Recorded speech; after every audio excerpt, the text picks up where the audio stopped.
যে একটা খাওয়া দিছি বড় বড় আয় এ ওজন মিটাছে। আরে বাবা, আরে খাওয়াটা দিছি। আরে কি রে মন, যেই মিলে দাঁতে খুঁচাইতাছ আর ডেক দিতাছ, মনে হইতাছে যে মনে করে উটমুট খাইয়াইছ যা। আরে বেটা, তুই এনো ওই যে বাইক মেহমান আছে বুঝছস, মানে আব্বাই গেছে বাজার করতে, লগে আমিও গেছি।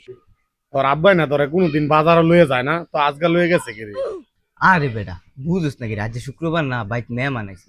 মনে কর যে একটা বাজার করছে, গরুর মাংস, আবার সে দেশি মুরগি, আবার ইচ্ছা যে লইছে মনে করে একটা এই সাইজের।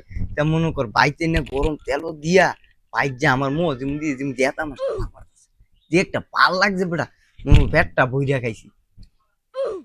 মনে হয় আমরা জীবনে খাই না, যে মিলে কইতাছ আর কি।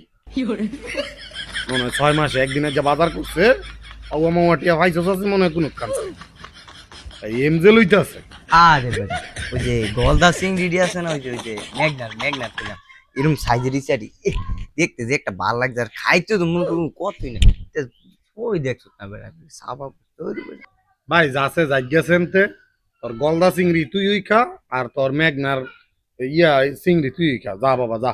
এমনি মন মেজাজ ভালো নাই, যা বালা মন্দ খাইতারছি না শুক্রবারের দিন, তুই এন্দা বালা মন্দ খাই আমার লগে ইয়া নাটক করতাছস, আমার হুনাইতাছস। এ বাবা যা আসলে যা। আচ্ছা সমস্যা নাই, এই যদি রাইতে থাই আম করে না, ওই যে মনে করো আড্ডি মাড্ডি, ওই যে মাছের আইসলাম আইসলাম মনে করো ফোন দিয়ে মনে আই পড়িস, তুই খাইস, সমস্যা নাই, আই পড়িস।